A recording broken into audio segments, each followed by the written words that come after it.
They sit in their gleaming canteens and laugh at our ghost stories. They snorts read our intercepted broadcasts about vampires, zombies, and men who turn into beasts under a full moon, and they click their mandibles in amusement. To an alien empire built on logic, humanity is a species terrified of its own imagination. They think we are soft. They think we are children, but they stop laughing when their veterans speak, because the veterans know the truth. Our myths aren't fiction. They're a warning. The air in the lower deck cantina of Sector 4 tasted like recycled breath and ionized copper. It always did. The station's life support scrubbers were ancient, whining with a high-pitched mechanical stutter that dug into the back of Arthur's skull.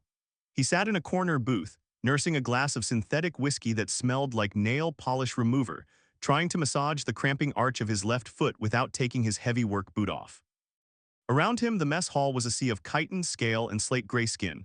The Corveth dominated the space. They were a bipedal race, standing a head taller than the average human, covered in interlocking plates of keratin that clattered when they moved. To Arthur, they looked like a cross between a praying mantis and a Komodo dragon, and they smelled like dry dust and burnt sugar. Tonight, the burnt sugar scent was thick. It was their pheromonal equivalent of drunken amusement. A group of fresh Corveth infantry, barely out of their molting phase, their armor plates still carrying a naive glossy sheen, were gathered around a metal table 2 booths down. They were passing around a battered human data pad, a piece of salvage likely bought off a black market scrapper. Listen to this. One of them clicked, his mandibles vibrating as the translation collar at his throat spat out flat synthesized English. The dominant predator in their nocturnal cycles is a creature of their own species that ceases to possess a pulse. It subsists entirely on the iron-rich fluid of its kin. The table erupted in a cacophony of hisses and jaw clicks. The sound snorts was like handfuls of gravel being thrown against a tin roof. A dead thing that hunts, another young soldier mocked, slamming his heavy 3-fingered hand on the table. The metal dented slightly. Flesh without a circulatory system decomposes in 70 cycles. The biomechanics are impossible. These humans frighten themselves with biological paradoxes. And here, the first one continued, swiping a claw across the cracked screen. A virus that reanimates the deceased. They walk with rotting muscles to consume brains. They call them zombies. They dedicate thousands of hours of visual media to this impossible scenario. More laughter. A sharp grating sound. Arthur took a sip of his terrible whiskey. It burned a slow, ugly path down his throat. He didn't feel a surge of patriotic anger. He didn't feel the urge to stand up, flip a table, and defend his species' honor. He just felt tired. The blister on his heel was weeping fluid into his sock. His lower back ached from spending 12 hours crawling through the maintenance shafts of the station's tertiary plasma manifold. He was 34 years old, and he felt 50. Let them laugh, he thought, staring at the condensation pooling at the base of his glass. Let the bugs think humans were just a bunch of soft-skinned apes scared of the dark. It was better that way. It was safer when they thought you were weak. They are prey, a third Corveth chimed in, leaning back and crossing his massive armored arms. Only prey obsesses over being eaten. When the High Command finally orders the subjugation of their sector, they will break before the first orbital strike. A species that invents monsters to justify its cowardice has no stomach for real war. The cantina door slid open with a heavy pneumatic hiss. The air pressure in the room seemed to drop. The burnt sugar smell of amusement vanished instantly, replaced by a sharp, acrid scent like static electricity. Arthur looked up. Standing in the doorway was General Toril. He didn't wear the ceremonial armor of the High Command. He wore standard scuffed infantry plating, heavily scarred by kinetic impacts and plasma burns. Toril was old. His plates had lost their dark luster, fading to an ashy dead gray. His left arm was a crude cybernetic prosthetic, a heavy mass of pistons and raw servos that lacked the elegant plating of newer models. But it was his face that demanded silence. Half of his mandibles were missing, melted away into a smooth, ugly scar of slick tissue, leaving his jaw permanently crooked. The cantina went dead quiet. Even the humming of the life support scrubbers seemed to apologize for making noise. Toril walked slowly toward the bar. His heavy boots thudded against the grating.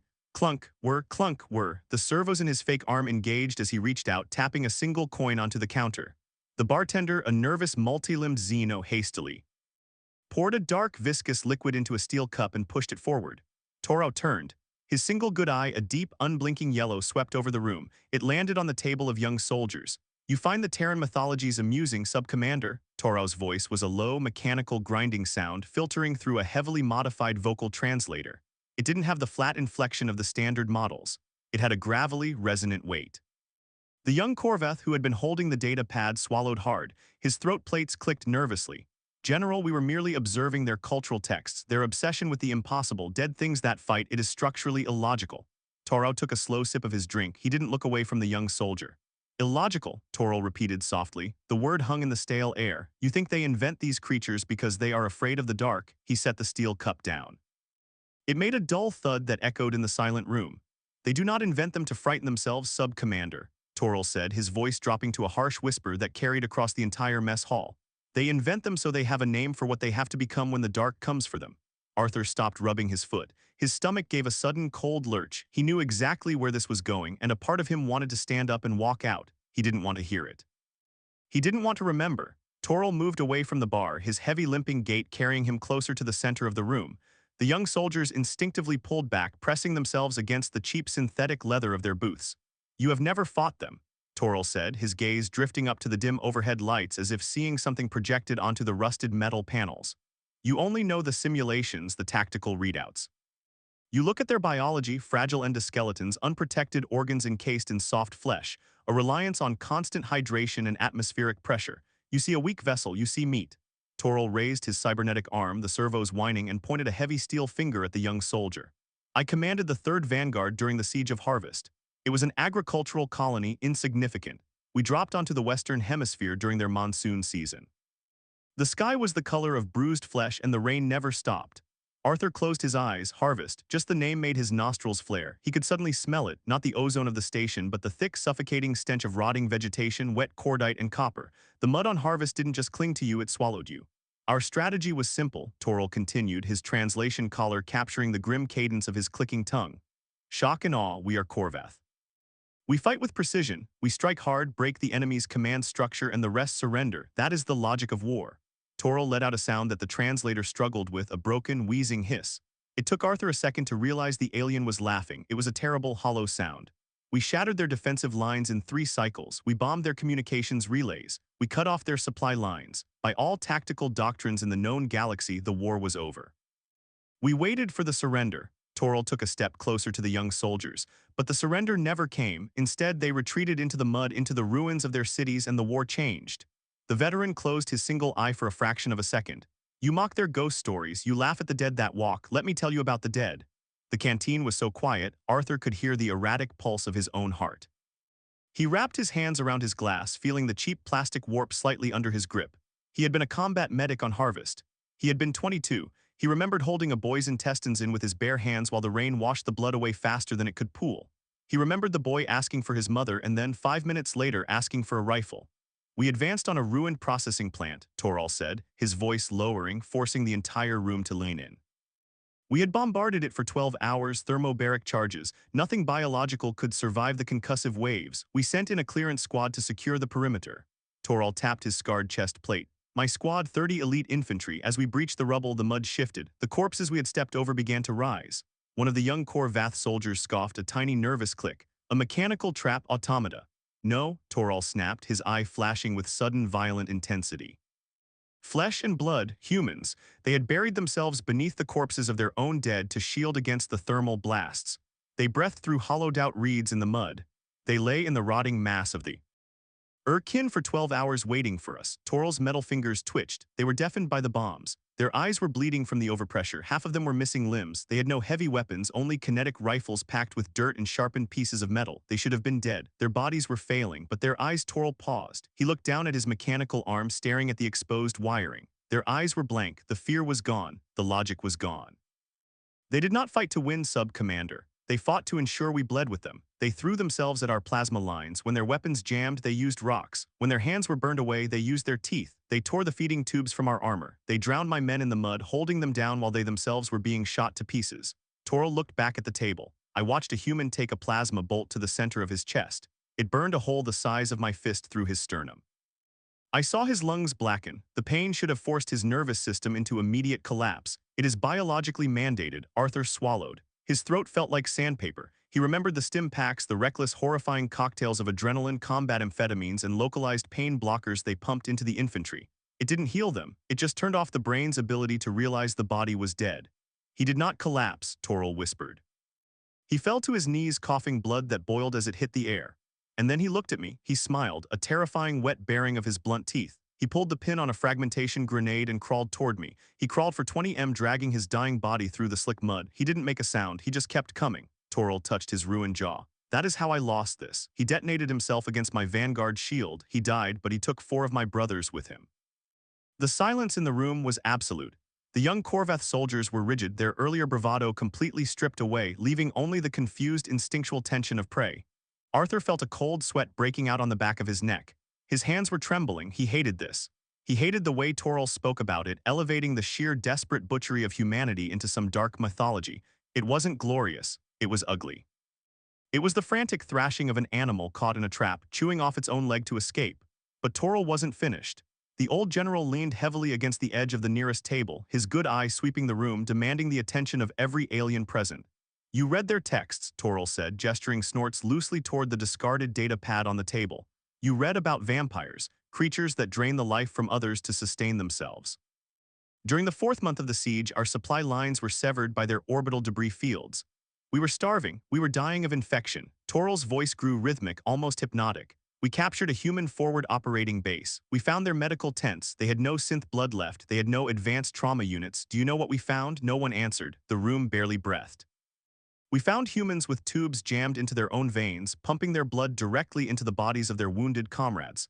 They were draining themselves white, willingly inducing hypovolemic shock just to keep their fighters standing for one more cycle. They were feeding off each other to stay alive.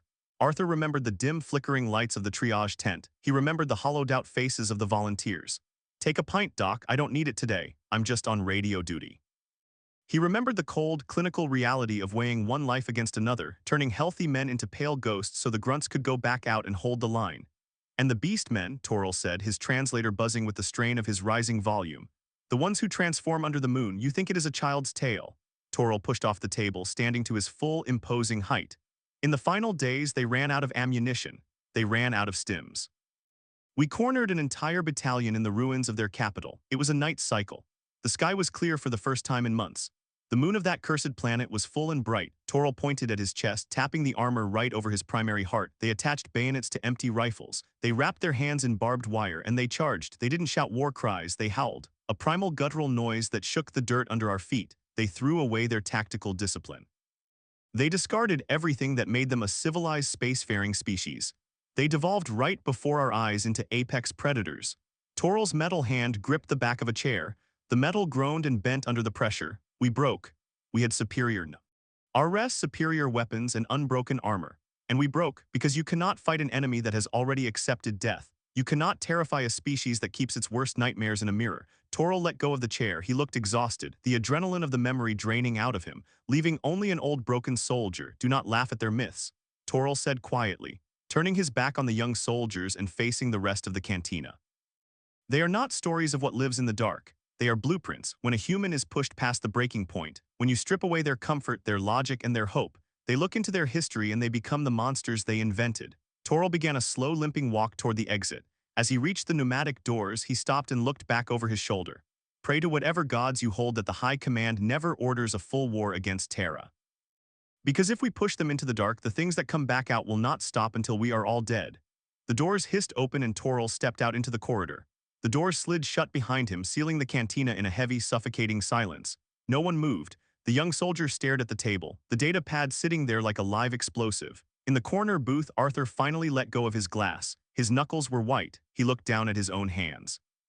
Soft skin, blunt nails, fragile bones. He didn't feel like a monster. He just felt sick. He felt the phantom ache of the shrapnel he had taken in his shoulder and the lingering awful memory of the copper smell of blood in the mud. He didn't feel proud of what Toril had said. He felt deeply, profoundly sorrowful that humanity had to be so terrifying just to survive. Arthur grabbed his heavy work jacket off the seat beside him. He needed to get out of here. He needed to go back to his cramped bunk, lock the door, and try to sleep without dreaming of the rain.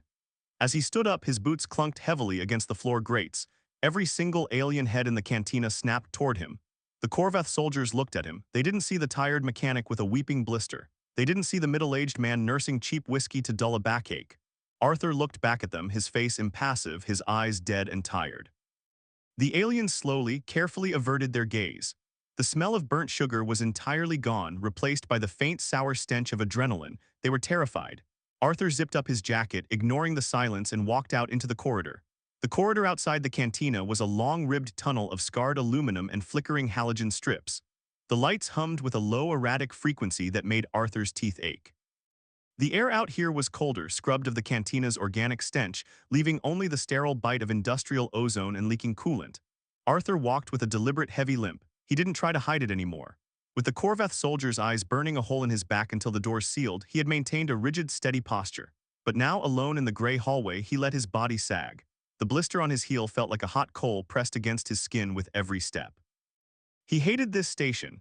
Outpost 42G was a refueling hub hanging on the edge of neutral space, a rust bucket held together by duct tape, cheap sealant, and the sweat of 1,000 different species who had nowhere better to be. It was loud, it was dirty, and it was anonymous.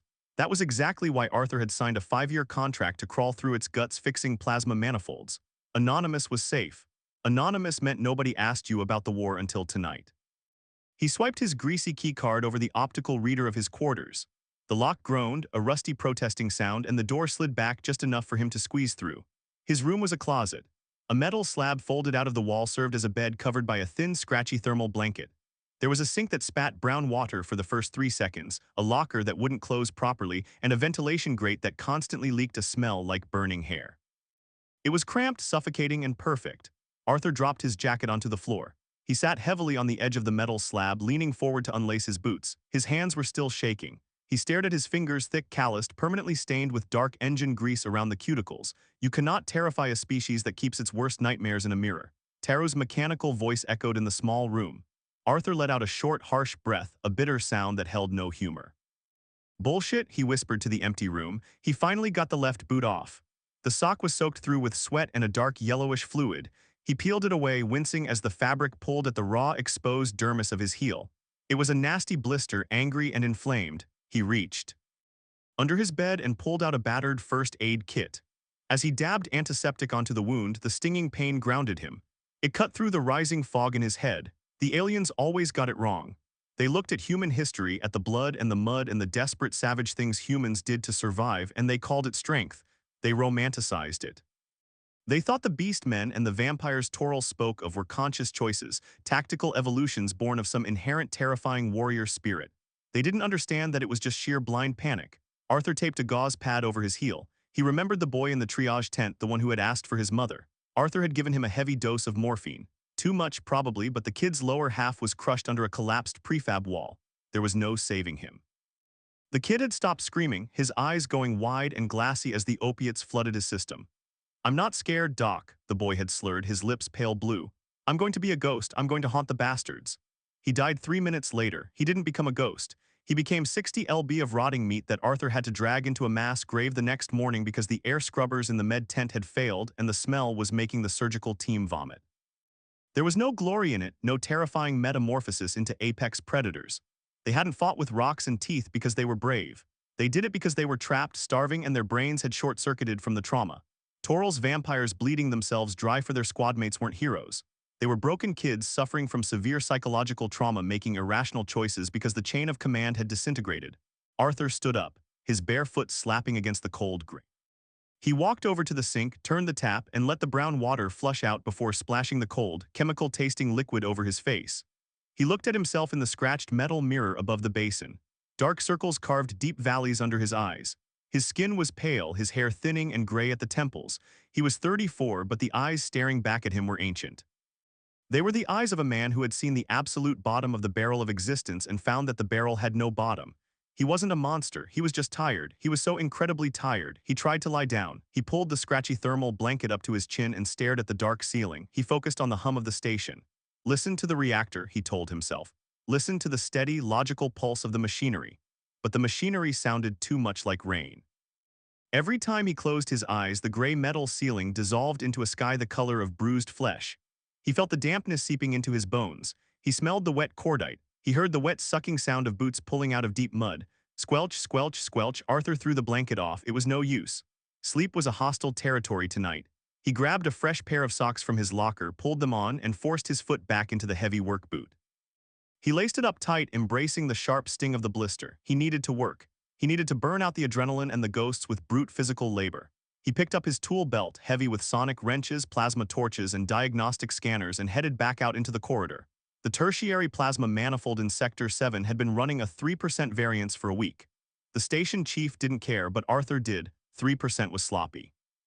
3% meant something was grating against something else. He would go fix it. He would bury his hands in grease and scalding pipes until his muscles screamed louder than his memories. Sector 7 was the station's bowels.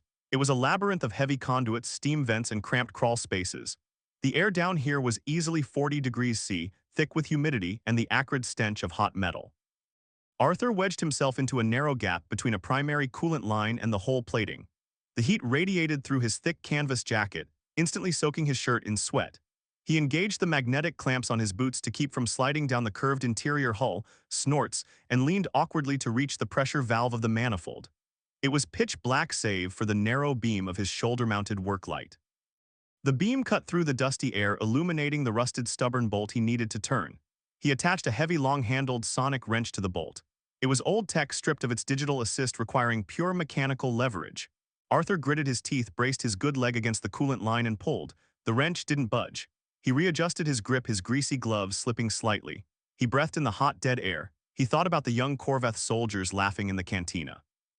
He thought about Toral's ruined face. He thought about the mud. He pulled again, putting his entire back into it. The muscles in his shoulders burned. The bolt groaned a high-pitched metallic shriek. Crack, the wrench slipped. Arthur's momentum carried him forward and his knuckles slammed violently into the jagged edge of a mounting bracket. Son of a, he hissed, dropping the wrench. It clattered down into the darkness below, bouncing off pipes until the sound faded. Arthur pulled his hand back. A deep gash tore across his index and middle knuckles, welling with dark, thick blood. He pressed his thumb against the cut, feeling the hot sting. He leaned his head back against the vibrating hole, closing his eyes and letting out a long, ragged exhale. Your structural engineering is as stubborn as your biology. Arthur's eyes snapped open. The voice was a low, mechanical grinding sound, completely unsuited to the tight confines of the maintenance shaft. It resonated off the metal walls, making the hairs on Arthur's arms stand up. He twisted his neck, aiming his shoulder light down the shaft. Standing on a catwalk 20 ft below, looking up at him, was General Toral. The old Corveth's massive armored frame barely fit on the narrow walkway. In the harsh, directional beam of Arthur's light, Toral looked like a machine of war that had been abandoned in a junkyard. His dull gray plating absorbed the light and his single yellow eye glowed with an eerie, reflective luminance. Arthur didn't move. He kept his thumb pressed against his bleeding knuckles. You're a long way from the officer's deck, General. Toral grasped the ladder leading up to Arthur's access point. His cybernetic arm whirred loudly as he began to climb. The metal rungs protested under his immense weight. Clunk, whir, clunk, whir. Arthur watched him ascend, his heart rate picking up. There was nowhere to go. He was wedged between two pipes. If the alien wanted a piece of him, Arthur would have to try and burn him with a pocket plasma torch. It wouldn't end well. Toral reached the level just below Arthur, stopping where the shaft widened slightly. He looked up, his ruined, crooked jaw illuminated by the work light. The air between them was thick with heat and tension. I prefer the lower decks, Toral said, his translation collar buzzing softly. The air is honest. It smells of labor and decay. The upper decks smell of synthetic perfumes and political cowardice. Arthur wiped a bead of sweat from his eye with the back of his wrist. What do you want? Toral tilted his head. He inhaled deeply through the vertical slits on his snout. You are bleeding. Arthur glanced at his hand. Slipped on a wrench. It's nothing. Copper and salt, Toral murmured. It is a distinct olfactory signature. It cuts through the ozone. The alien paused, his single eye locking onto Arthur's face. I smelled it in the cantina as well. Though no skin was broken there, I smelled the sudden, sharp spike of adrenaline, the chemical marker of a cornered animal. Arthur stiffened. I wasn't cornered, I was just leaving. You were a medic, Toral stated. It wasn't a question. Arthur didn't answer. He just stared at the alien, the silence stretching out, broken only by the rhythmic thumping of the station's life support systems. Your posture, Toral explained, leaning heavily against the railing. Your eyes track movement differently than standard infantry. You do not look for the weapon first. You look at the center of mass, assessing the structural integrity of the target. You look at where they are broken. I learned to recognize the medics on Harvest. They were always the ones covered in the most blood, yet carrying the fewest weapons. If you're looking to swap war stories, General, you found the wrong guy, Arthur said, his voice flat and hard. I fix pipes now, that's it. I am not looking for camaraderie, human, Toral said, his mechanical voice dropping to a harsh rumble. I am making an observation. You made plenty of those upstairs, Arthur shot back, the anger finally bubbling up through the exhaustion. You put on quite a show for the kids, the monsters in the dark, the vampires, the beast men. Arthur let out a dry, hacking laugh. You make us sound like gods of war, like we planned it all. Toral's mandibles clicked. A slow, deliberate sound. You think I romanticize your suffering? Toral asked. I think you're full of, Arthur said bluntly. He didn't care if the alien was a general. Down here in the heat and the grease, titles meant nothing. I was there, Toral. We didn't bleed each other dry because we were apex predators. We did it because your orbital strikes wiped out our medical supply drops and guys were dying of shock from standard shrapnel wounds. We didn't howl at the moon because we devolved. We howled because our comms were jammed and it was the only way to signal a retreat in the dark. Arthur leaned forward, pointing his bloody finger down at the towering alien. We weren't monsters. We were terrified, Starvey. NG, broken people trying to buy one more hour of life with whatever we had left. You turned our trauma into a campfire story to scare your recruits. Toril did not react with anger. He stood perfectly still, letting Arthur's words hit him. When he finally spoke, his voice was surprisingly quiet. I know, Arthur froze. What? Toril raised his flesh hand, the heavy three-fingered claw gripping the metal railing. I know it was desperation. I know you were not monsters.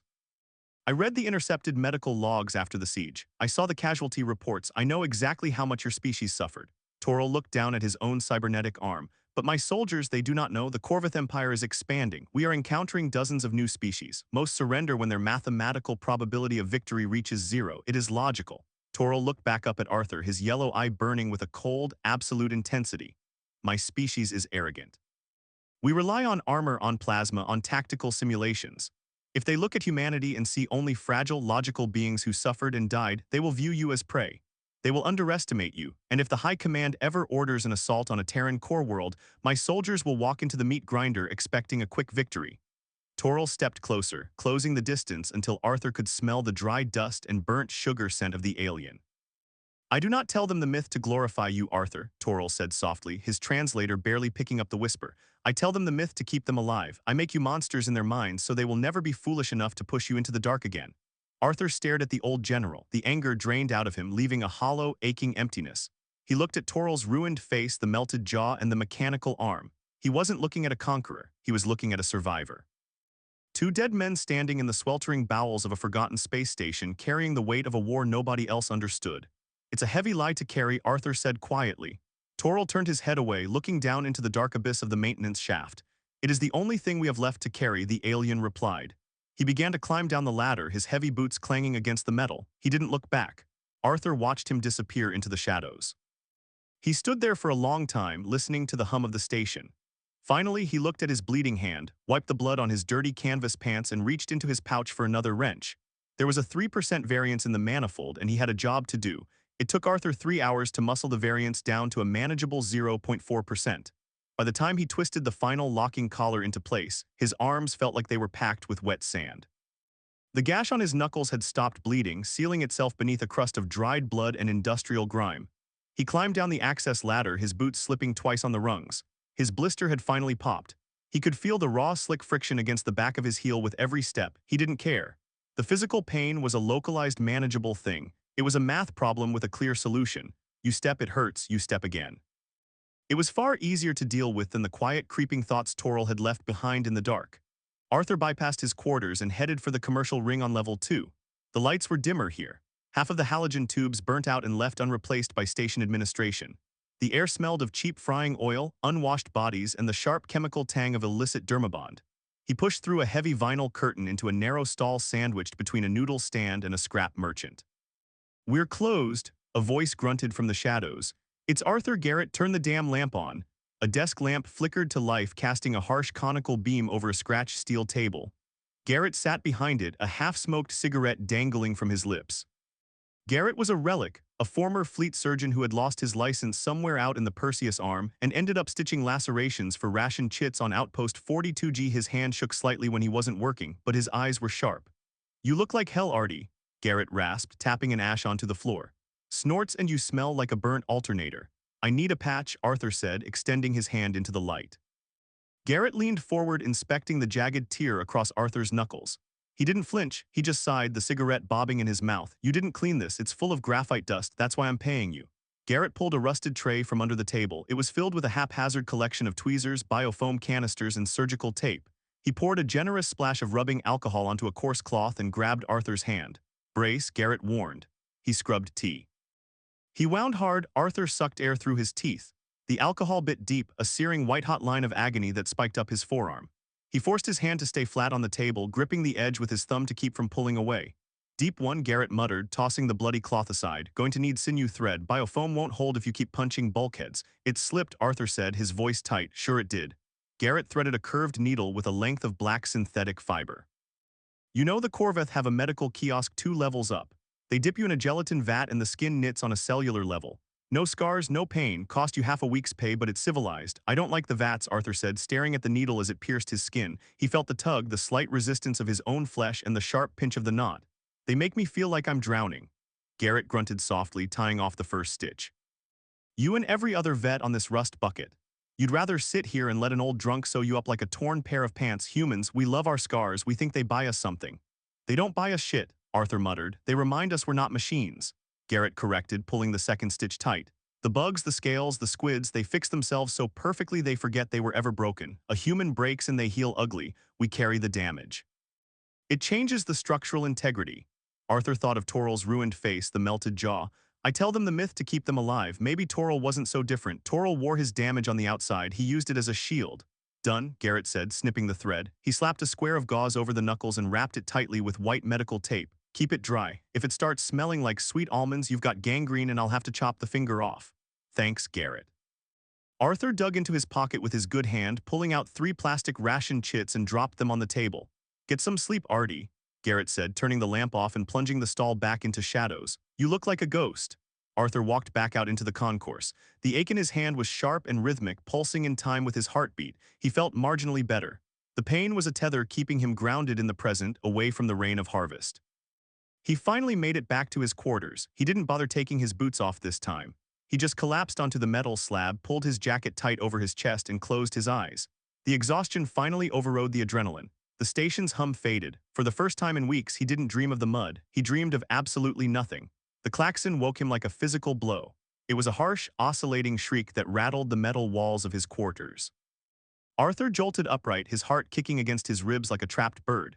Disorientation hit him first, the panic of a waking soldier. His hands instinctively scrambled across the bare mattress, searching for a rifle that hadn't been there for a decade. He blinked hard, forcing the cramped gray walls of his room into focus. It wasn't an orbital strike. It was a station emergency alarm. The overhead comms crackled, spitting out a synthesized multilingual warning. Critical failure in Cargo Bay 4. Hull pressure breach imminent. Containment protocols initiated. All non-essential personnel evacuate the sector. Cargo Bay 4. That was 3 levels down, right above the primary docking rings. If they lost pressure there, the cascading failure could rip the entire lower quadrant of the station apart. Arthur threw his legs over the edge of the bed. His body protested violently. His back seized and his freshly stitched hand throbbed. He should stay here. He was non-essential personnel. He was a mechanic, not a damage control team. Let the automated bulkheads do their job. Let the security teams handle it. You do not look for the weapon first. You look at where they are broken. Arthur swore a vile, breathless curse. He grabbed his heavy tool belt off the floor, slung it over his shoulder, and hit the door release. The corridor was chaos. Aliens of various species were pushing past each other, heading for the central stairwells. Arthur went the other way, shoving his shoulders through the crowd, ignoring the panicked clicks and hisses.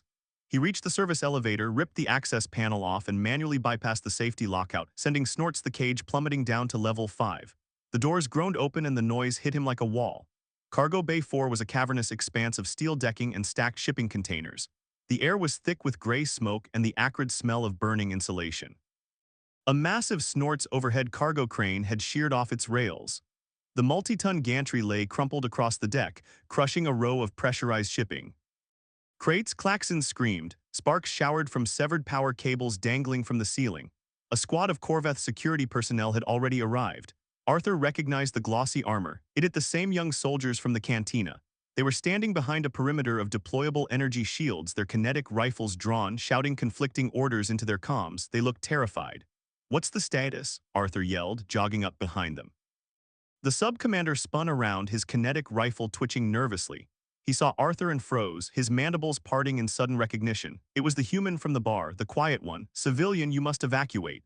The sub-commander clicked hastily, his translator buzzing with static.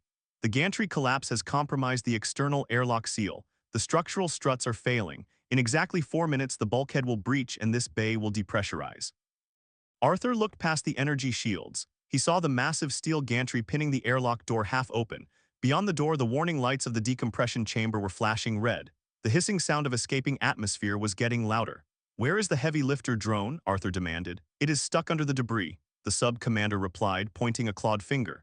"We have requested a breach team from high command. They will arrive in 10 minutes to cut through the debris." "The bulkhead fails in 4, you idiot," Arthur snapped. Protocol dictates we maintain a safe distance until heavy machinery arrives. The Korvath insisted, his voice rising in defensive panic. We cannot move the gantry. The mass is mathematically impossible for biological units to shift. Arthur ignored him. He ducked under the energy shield and ran toward the wreckage. Human, stop, the sub-commander yelled. The heat near the collapsed crane was blistering. Arthur coughed as the chemical smoke burned his lungs. He reached the crushed airlock door. The gantry beam was pinned diagonally across the locking mechanism.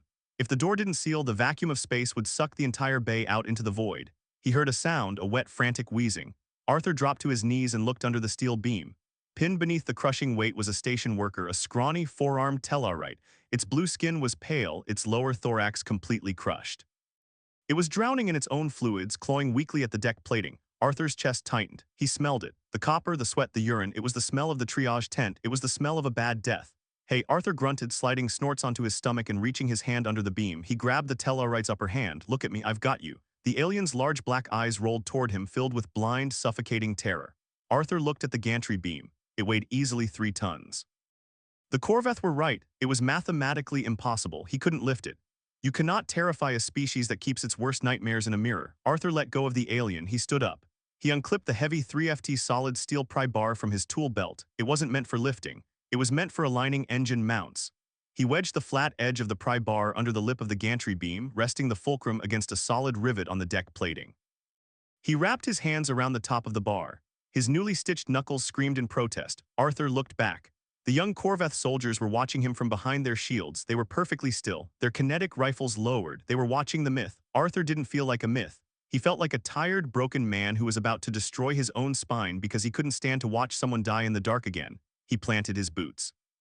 He took a deep breath of the smoke-filled air, tasting battery acid and ozone.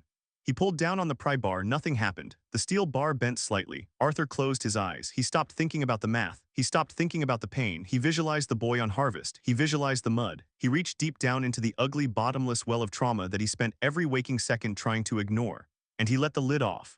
A primal, guttural noise ripped out of his throat. It wasn't a heroic shout. It was an ugly, animalistic growl of pure, unadulterated desperation. He threw his entire body weight onto the bar. He leveraged his hips, his back, his shoulders. He felt the stitches on his knuckles tear open, wet heat spilling over the steel grip.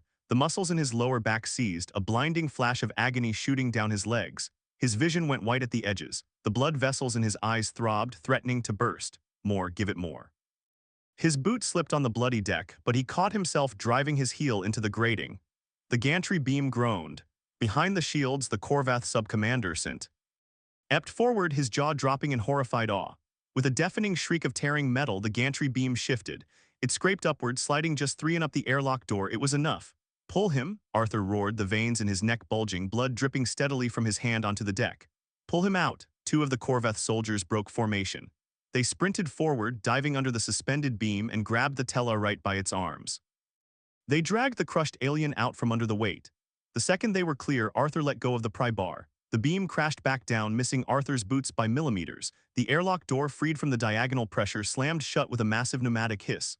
The locking bolts engaged. The flashing red lights turned solid green. The depressurization stopped. Arthur collapsed backward onto the deck plating. He lay there, staring up at the smoke-filled ceiling, gasping for air. His lungs burned. His back was locked in a spasm of agonizing pain. His right hand was covered in fresh blood. The white tape soaked through. The Korvath soldiers surrounded him. They didn't speak. They looked at the 3-ton beam. They looked at the bent steel pry bar. And then they looked down at the fragile, soft-skinned human lying in the grime. The scent of burnt sugar was completely gone. The air was flooded with the sharp, sour stench of absolute terror and reverence. You, the sub-commander whispered, his mandibles trembling. You moved it. Arthur turned his head slowly. He looked at the young alien. He tasted copper in the back of his mouth. He didn't feel like a beast man. He didn't feel like a god. He just felt nauseous. Yeah, Arthur wheezed, closing his eyes and pressing his bloody hand against his face. I moved it. Now get a medic. My back is killing me. Arthur woke up drowning. He thrashed instinctively, his eyes snapping open to a blinding, sterile white light. Thick, viscous fluid coated his face, filling his nose and mouth with a taste like cold peppermint and sterile alcohol. Panic, raw and instantaneous, seized his chest. He kicked out, his boot striking something solid and smooth. Calm yourself. The oxygenation cycle is complete. The voice was synthesized, flat, and entirely unbothered. Arthur broke the surface, gasping violently. He wiped the thick blue gel from his eyes, coughing up a mouthful of the fluid. He was sitting in a sunken tub-like diagnostic bed. He wasn't in Garrett's dingy stall. The walls here were seamless white polymer, the air perfectly temperature-controlled and devoid of any smell. It was the Corveth medical ward. He grabbed the edge of the vat and pulled himself up, the gel sloughing off his canvas clothes and heavy, wet sheets. He looked down at his right hand. The blood was gone. The grease was gone.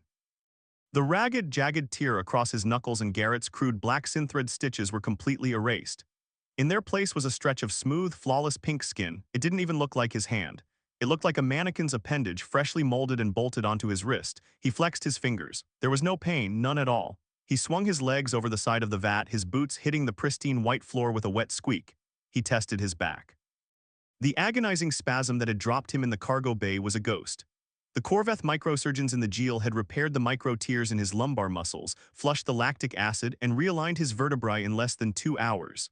Arthur's sudden, intense surge of nausea. It was too perfect. It felt like a lie. He ran his left thumb over his unblemished right knuckles, pressing hard, trying to find a ghost of the ache. Nothing. They had taken away the damage, and in doing so, they had taken away the proof that he had survived it.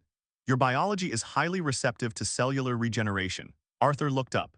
The young Korwat subcommander was standing by the sealed door of the medical suite. He had removed his helmet, revealing a pale, angular face with restless, clicking mandibles. He wasn't standing at attention. He was leaning slightly against the bulkhead, watching Arthur with an unblinking, unsettling focus. "Where is my tool belt?" Arthur rasped, his throat still coated in the minty slime. It was contaminated with biofluids and corrosive chemicals. Its snorts has been sent to decontamination. It will be returned to your quarters. The subcommander hesitated, his clawed fingers twitching at his side. The Tellurian worker, its lower thorax was crushed, but the station medical algorithms indicate a 70% chance of survival because you extracted it before the bay depressurized. Arthur grabbed a sterile white towel off a nearby rack and started scrubbing the gel out of his hair. Good. The silence stretched. Arthur focused on drying his jacket, deliberately ignoring the alien, but the young Korwat didn't leave. He took a slow step forward, his boots clicking softly on the pristine floor. "The gantry beam," the subcommander said, his voice dropping in pitch. "I accessed the station's manifest. The tensile weight of that beam was 3.4 metric tons. I cross-referenced this with Terran biological parameters.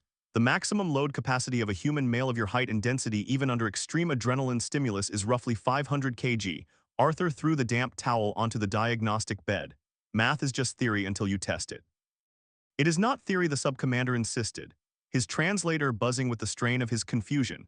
"It is physics. You lack the bone density. You lack the muscular leverage. The fulcrum point you established was insufficient. By all known universal laws of mechanics, your spine should have snapped and the bar should have slipped." Arthur looked at the young alien. He saw the same terrified awe he had seen in the cantina, but now it was personal. It wasn't a story on a data pad anymore. It was real, and it was standing right in front of him, smelling like cheap mint gel. "But it didn't," Arthur said flatly. "Why did you do it?" the subcommander asked, his mandibles vibrating in a rapid, erratic rhythm. "The Tellurian was not of your species. It was not of your clan. The mathematical probability of your own death was absolute. Why would you knowingly initiate an action that guaranteed your destruction?" Arthur walked over to a sink mounted in the wall and turned on the tap. Real, clear water came out. He rinsed his mouth, spat into the basin, and looked at the alien's reflection in the mirror. "Because you didn't," Arthur said. The subcommander stiffened. "You stood behind your energy shields," Arthur continued, turning around and leaning against the sink. "You calculated the mass of the beam. You calculated the time until the bulkhead failed. You looked at the math. You decided it was impossible, and you waited for the heavy machinery. You made the logical choice." Arthur looked down at his flawless, unscarred hands. "Humans don't have the luxury of logic," Arthur said softly. "When we are pushed into a corner, when the math tells us we are dead, we don't accept it. We cheat. We break ourselves in half just to spite the numbers. I didn't lift that beam because I'm a monster or a beast man or some apex predator." Arthur pointed a finger at his own chest. "I lifted it because I couldn't stand the thought of listening to that worker suffocate in the dark, while a bunch of kids in shiny armor did nothing." The sub-commander looked away, his posture sagging slightly. The absolute certainty of his military training was fracturing. He was realizing that true terror didn't come from biological paradoxes or the undead. It came from a species that looked at an impossible, lethal wall and decided to headbutt it until either the wall broke or their skull did. "You may return to your quarters, mechanic," the sub-commander clicked quietly. "Your vitals are stable." Arthur didn't say another word. He walked past the young soldier, the pneumatic doors hissing open to let him out into the cold, ozone-scented corridor. Arthur didn't go back to his quarters. He went to the level 4 observation deck. It was a deserted, narrow gallery overlooking the station's massive exterior fuel silos. The viewport was a thick slab of reinforced quartz, snorts scratched by micrometeorites and stained with cosmic dust. Outside, the endless indifferent black of space stretched out, speckled with the cold light of distant unnamed stars. He leaned against the railing, staring out into the void. His body felt light, foreign, and deeply wrong. He missed the ache in his back. He missed the sharp, grounding sting of the blister on his heel. The perfect health the Corveth had forced upon him felt like an invasion. A heavy, irregular footstep echoed on the metal grating behind him. Clunk, whir, Arthur didn't turn around. You owe Garrett 3 ration chits, he did a perfectly good job on those stitches. General Torrell came to a stop beside him. The old alien looked even worse under the harsh fluorescent lights of the observation deck. His gray plating was dull, his cybernetic arm leaking a tiny drop of hydraulic fluid from an overtaxed servo. He placed a familiar unlabeled glass bottle on the railing between them, the dark viscous liquid sloshed inside. The medical bay reported a complete cellular regeneration, Torrell said, his mechanical voice low and grinding. You possess no permanent tissue damage. They erased it, Arthur said, his voice bitter. He picked up the bottle, uncorked it, and took a long drag. The synthetic whiskey burned like battery acid. It was exactly what he needed. He wiped his mouth and handed the bottle back to the alien. I like the damage. It was mine. Torrell took the bottle. He tilted his ruined, melted jaw back and poured a measure of the dark liquor down his throat. The subcommander filed his incident report, Torrell said, looking out at the stars. He detailed the Structu. Ralph failure of the gantry. He detailed the imminent depressurization. And he detailed how a single, unarmored Terran mechanic leveraged 3.4 metric tons of steel to save a dying laborer. Torrell looked at Arthur, his single yellow eye catching the ambient light. He noted in his report that Terran biological constraints are highly variable under stress. He recommended that all tactical assessments regarding human physical limitations be revised upwards by a margin of 400%. Arthur let out a harsh, empty laugh. Great, so I proved your ghost story right. You did, Torrell agreed softly. The rumor is already spreading through the garrison. They are calling you the Steel Breaker. They say your species possesses a latent kinetic density that activates when death is imminent. They are terrified of you. Arthur shook his head, staring down at his hands gripping the railing. I tore my back muscles to shreds. I ripped my knuckles open. I almost blinded myself from the blood pressure spike. It wasn't a superpower, Torrell. It was suicide. If those bolts on the floor hadn't held the pry bar, I'd be a smear on the deck right now. But they held, Torrell said, and you moved the steel. The old general leaned his heavy mechanical arm on the railing. The servos whined in protest. I told them the myth to keep them from starting a war they could not finish, Torrell murmured, his gaze drifting out to the dark expanse. You provided the proof. They will not laugh at your ghost stories anymore, Arthur, because they have seen the ghost. Arthur looked at the battered alien. He saw the missing mandibles, the dead gray armor, the tired yellow eye. Torrell was carrying the weight of his entire empire's arrogance, trying to steer them away from the meat grinder he had survived. It's a hell of a way to keep the peace, Arthur said quietly. Peace is always built on terrifying lies, Torrell replied. He pushed off the railing, leaving the bottle of whiskey sitting on the flat metal beam. Keep your head down, mechanic. Do not give them a reason to test the myth again. Torrell turned and began his slow, limping walk back toward the elevators. Clunk, whir. Arthur stood alone on the observation deck for a long time. He drank the rest of the terrible whiskey, letting the burn settle in his stomach. He looked down at his perfectly smooth, unblemished hand. Slowly, deliberately, he reached into his jacket pocket and pulled out a small, sharp sonic scraper he used for cleaning carbon deposits off valves. He pressed the edge against his right palm, gritted his teeth, and pulled it across the skin. A thin, red line of blood welled up. The sharp, localized sting cut through the numb perfection of the medical gel. Arthur let out a long, slow breath. The pain was real. It was his. He slipped the scraper back into his pocket, wrapped a dirty piece of cloth from his jacket around his palm, and turned away from the viewport. The tertiary manifold in Sector 7 still needed checking. It always did. He walked out of the observation deck, his heavy boots clanking against the floor grates. As he passed a group of Corveth engineers in the corridor, they immediately stopped talking. They pressed their backs against the bulkhead, averting their eyes, giving him a wide, respectful berth. Arthur didn't acknowledge them. He just kept walking, pulling his jacket tight against the chill of the station. A quiet, tired man going back into the dark. If you loved this story, hit the like button and share it with your friends. Do you think humanity's greatest strength is our ability to survive the impossible or the scars we carry to prove it? Drop your thoughts in the comments below. Don't forget to subscribe to the channel and ring the notification bell so you never miss out on the best HFY sci-fi stories on the web. We upload new, gritty, action-packed tales every week. Support us to keep these stories coming. Stay strong, stay human, and see you in the next video.